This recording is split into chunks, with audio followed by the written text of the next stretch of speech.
तो यहाँ पे सुपरपोजिशन ऑफ वेव के कुछ इम्पॉर्टेंट क्वेश्चंस पीछे जो दिए हुए हैं वो हम कवर करेंगे। बाकी इजी हैं, तो जो थोड़े मुझे लगे कि कंसिडरेबल हैं वो मैं आपके साथ यहाँ पर सॉल्व कर रही हूँ। क्वेश्चन नंबर 10 है पेज नंबर 156 पर। इसमें दिया है wave of frequency 500 hertz is travelling with a speed of 350 metre per second. What is the phase difference? What is a part? Phase difference between two displacement at a certain point at times 1 millisecond apart। 1 millisecond time कितना दिया है?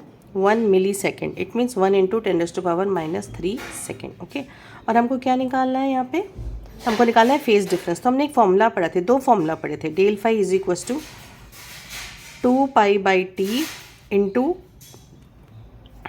Delta T, sorry 2π by time period, 2π/t। दूसरा delta phi is equal to 2π/λ into delta X. Okay, अगर path difference है तो ये वाला formula use करते हैं, और अगर टाइम डिफरेंस है तो ये वाला फॉर्मूला यूज़ करते हैं, राइट। तो हम कौन सा यूज़ करेंगे? ये वाला फॉर्मूला।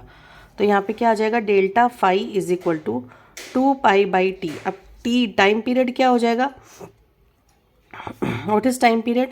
हमको क्या पता है? v इज इक्वल टू क्या होता है, sorry n is equal to क्या दिया है? 500 हर्ट्ज। तो t इज इक्वल टू क्या हो जाएगा? 1/500।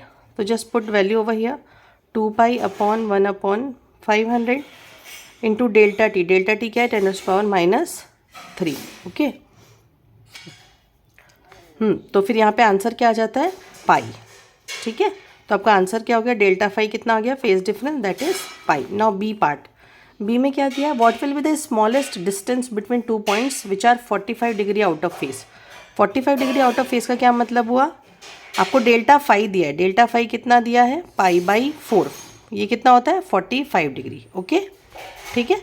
तो हम यहाँ पर वैल्यू पुट करेंगे और हमको निकालना है कि स्मॉलेस्ट डिस्टेंस, मतलब हमको डेल्टा एक्स निकालना है। तो अब हम ये सेकेंड वाला फॉर्मूला यूज़ करेंगे। तो delta phi is equal to 2π/λ into delta X. अब लेमडा क्या हो जाएगा? v इज इक्वल टू क्या होता है? n lambda. तो lambda is equal to v/n। v है 350/500, so this comes out to be 7/10। तो यहाँ पे वैल्यू पुट करेंगे। π/4 is equal to 2π/7/10 into delta X. तो पाई से पाई गया, तो it comes 7/80 is equal to delta X. तो delta X is equal to आ जाता है 8.75 सेंटीमीटर। ओके, अब हम करेंगे क्वेश्चन नंबर 12। क्वेश्चन नंबर 12 में क्या है? दो सोर्स साउंड है, सोर्स ऑफ साउंड है, एक ये है और एक और है। They are separated by a distance 4 metre. They both emit sound with the same amplitude and frequency. तो पहली चीज़ क्या दिया है? A1 is equal to A2 and N1 is equal to N2। ये सोर्स S1 है, दूसरा है S2। ठीक है, ओके। नाउ फ्रीक्वेंसी कितनी दी है? 330 हर्ट्ज। इनके बीच का डिस्टेंस कितना गिवन है? 4 metre. But they are 180 degree out of phase. 180 degree out of phase मतलब अगर ये 0 है तो ये क्या है? This is pi. Okay, now at what points between the two source will the sound intensity be maximum. Okay, इसका मतलब अगर एक ऐसे जा रहा है, दूसरा ऐसे आ रहा है, और दोनों और फेज डिफरेंस क्या है? दोनों में पाई है। तो अब इसको ध्यान से समझो, ये S1 लिया और ये S2 लिया, ठीक है। दोनों के बीच पाई का फेज डिफरेंस है, राइट। तो ये किस तरीके से वेव बनेगी, इसको थोड़ा ध्यान देंगे। पर पहले इसके पहले हम एक चीज़ निकाल लेते हैं, वो क्या है? हमारी वेव लेंथ। तो फॉर्मूले में क्या दिया है? n दिया है हमको, दिस इज 330 हर्ट्ज। दोनों के बीच का डिस्टेंस हमको पता है 4 मीटर, और हमको वेलोसिटी ऑफ साउंड दिया है which is 330 metre per second. तो by v is equal to n lambda, हमको लैम्डा मिल जाएगा। Lambda comes out to be 1 metre. तो ये जो लैम्डा 1 मीटर है, ओके, और ये टोटल डिस्टेंस क्या है? 4 मीटर, राइट, 4 मीटर है। अब हम ये इस तरीके से बनेगा। अगर मैं इसको ऐसे बनाना चाहूँ, मान लो मैं S1 की तरफ से बना रही हूँ, तो अगर लैम्डा 1 मीटर है तो it should be like this, 1 2 3 and 4। ठीक है, क्योंकि ये हो गया ना, देखो ये लैम्डा 1 2 मीटर, ये लैम्डा 3 मीटर, ये लैम्डा 4 मीटर। और S2 का भी सेम फ्रीक्वेंसी है, ओके। तो यहाँ पे भी, और ये लेकिन अपोजिट फेज में, पाई फेज में। तो ये किस तरीके से आएगा?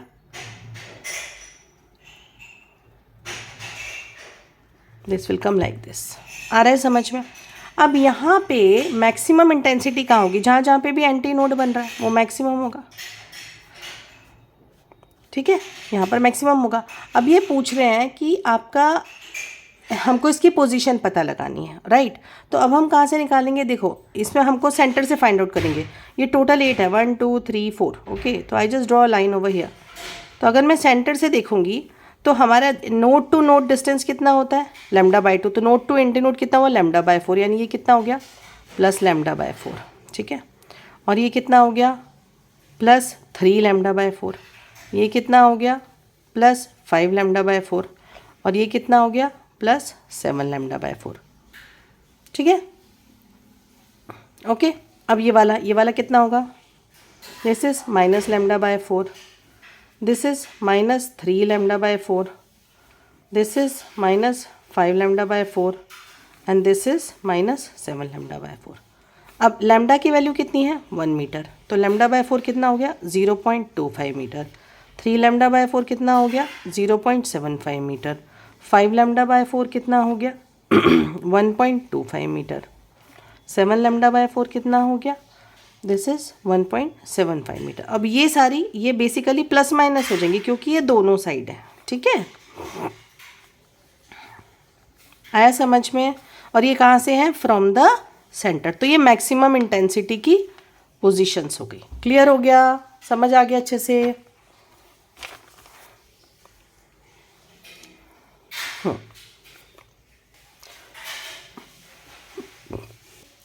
अब क्वेश्चन नंबर 13 करेंगे, पेज नंबर 157 पे। क्या दिया है? 2 sound wave travel at a speed of 330 metre per second, ठीक है।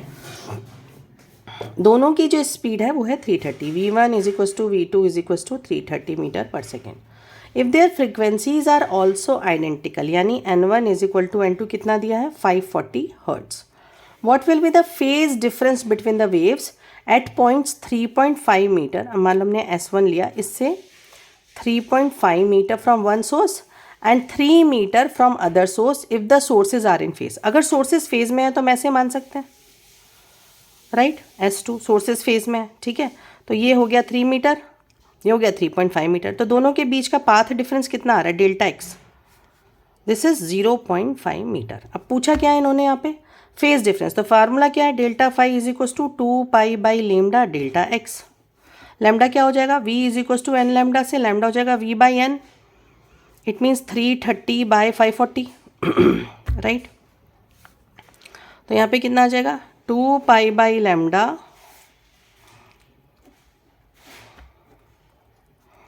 इंटू 0.5 इज इक्वल टू क्या हो जाएगा? 1.636 pi. So this is your answer, ठीक है। चलो अब क्वेश्चन नंबर करेंगे 15। क्वेश्चन नंबर 15 में क्या दिया है? A pipe close at one end can produce overtones at frequencies this. हमको ओवरटोन्स दिए हैं बट वी डोंट नो कि ये जो ओवरटोन्स हैं ये कौन से हैं, first overtone, second overtone, third overtone, we don't know. तो हमने क्या एज्यूम कर लिया, लाइक जो 640 हर्ट्स है दैट इज एन एक्स, कोई तो एक्स ओवरटोन है which is x times n nought, ठीक है। क्योंकि ये क्लोज्ड है तो हमें हमेशा ऑड ही मिलेंगे, ओके। तो हमने यहाँ पे क्या लिख दिया? N x is equal to x N nought, right. On 896 को हम क्या लिख सकते हैं?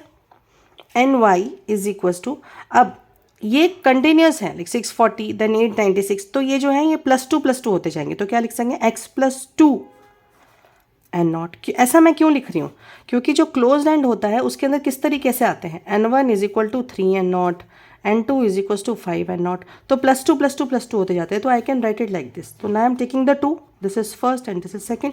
तो फर्स्ट को क्या लिख सकती हूँ? 640 is equal to x N naught, और इसको 896 is equal to X plus 2 N naught. Now I can divide both. तो क्या हो जाएगा? 640 upon 896 is equal to x N nought upon x plus 2 N not. तो क्या आ जाए? 640x plus x is equal to 896x, right. अब ये कितना आ जाएगा देखो?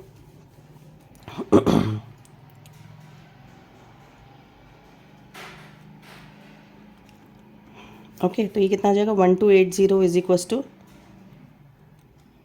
256x। तो x इज इक्वस टू क्या आ जाएगा 1280 डिवाइडेड बाय 256, तो x इज इक्वस टू 5। इसका मतलब ये हुआ कि जो 640 हर्ट्ज है this is your fifth over, this is your second overtone N2, क्योंकि N2 इज इक्वस टू क्या आता है 5N0, x is equals to 5 है ना, सो दिस इज 5N0। आ गई बात समझ में। अब ये किसके बराबर आ रहा था 640 के, तो N0 क्या हो जाएगा 640 upon 5 which is equals to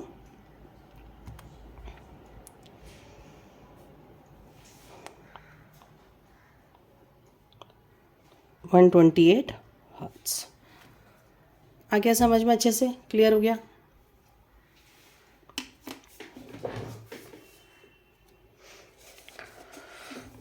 okay चलिए अब क्वेश्चन नंबर 19 करेंगे। A string 1 metre long is fixed at one end, तो what is the length, this is 1 metre, transfers vibrations of frequency 15 hertz, n is equals to 15 hertz.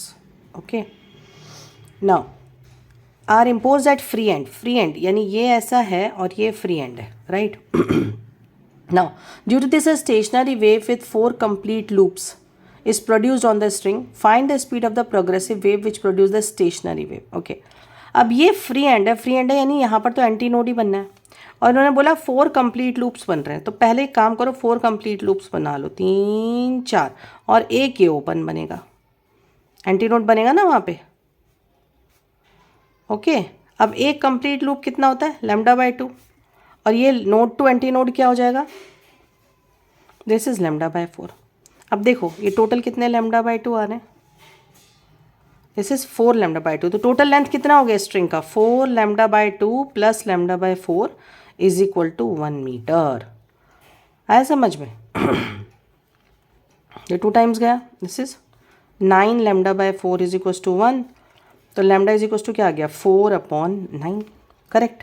अब हमें निकालना क्या है इसके अंदर, हमको निकालना है स्पीड, तो speed v is equal to क्या होती है n लैम्डा, n कितना दिया 15 into 4/9, this is 5, this is 3, 20/3,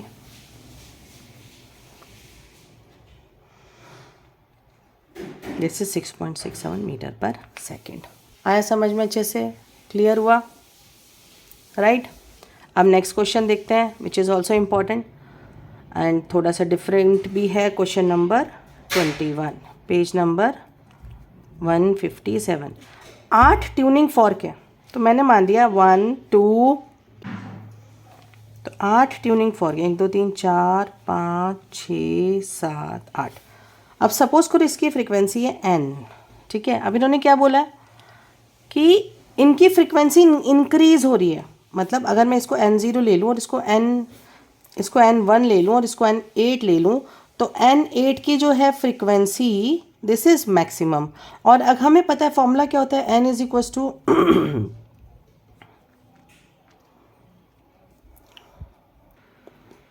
तो बेसिकली क्या है कि अगर फ्रिक्वेंसी बढ़ती जा रही है, इसका मतलब हम जब बीट्स निकालते हैं, बीट्स क्या होता है चेंज इन फ्रिक्वेंसी, तो चेंज इन फ्रिक्वेंसी में ये भी हो सकता है कि सपोज n1 और n2 ले रहे हैं, तो n2 जो है वो n1 + 8 हो या n1 - 8 हो, पर यहाँ कंटिन्यूसली बढ़ रही है, तो हम क्या लिख सकते हैं, ये सेकंड वाली क्या हो जाएगी n1 प्लस बीट्स कितनी है, बीट्स है 4 बीट्स पर सेकंड। 4 बीट्स पर सेकंड का क्या मतलब हुआ, जैसे n2 - n1 is equal to 4, तो जो नेक्स्ट फ्रिक्वेंसी है 4 टाइम्स इससे बड़ी हो जाएगी, this is n1 + 4, this is n1 + 4 to the 8, this is n1 + 8 to 4 4 is a 12, then n1 + 16, then n1 plus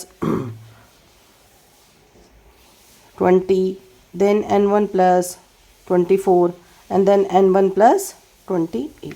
तो बेसिकली जो n8 है वो क्या है n1 plus 28। अब what they have given, one more clue, कि जो लास्ट फ्रिक्वेंसी है फर्स्ट की ट्वाइस है, यानी n1 + 8 इज इक्वल टू हम क्या लिख सकते हैं, this is twice of n1, तो n1 इज इक्वल टू क्या आ गया 28 हर्ट्ज, और लास्ट वाली n8 कौन सी है, n8 कितनी आ जाएगी, इसकी डबल है यानी 56 hertz. This is your answer. I hope this is clear to everyone. Now question number 22। A sonometer wire is stretched by tension of 40 Newton. This is T1. It vibrates in unison with the tuning fork of frequency 384. यानी beginning में इसकी 384 hertz हो गई. How many number of beats gets produced in 2 seconds if the tension in the wire is decreased by 1.24 Newton? तो next tension क्या है 40 minus 1.24 यानी 38.76. ठीक है, तो हमको क्या फाइंड आउट करना है, पहले हमें N2 निकालना है और फिर बीट्स निकालना है. बीट्स हमें क्या देगा, beats per second. Thank you. Beats per second निकालेंगे and then will make it double. Okay, तो अब यहाँ पर क्या आ जाएगा, फॉर्मूला क्या है, n is equals to 1/12 square root T by m. तो यहाँ पे l और m का तो कोई कंसर्न ही नहीं है, तो n is directly proportional to root T. तो हम क्या करेंगे, n1/n2 is equal to root t1/t2. ठीक है, यहाँ पे क्या आ जाएगा, n1 कितना है 384/n2 इज इक्वल टू 40/38.6 का स्क्वायर रूट. तो यहाँ से आपका n2 जो निकल के आएगा, तो यहाँ पे n2 इज इक्वल टू क्या आ जाएगा 378 हर्ट्स. n2 माइनस n1 का मॉड निकालेंगे, then will get the answer 6. Now beats in 2 seconds is 6 × 2 is equals to 12. Okay, so this is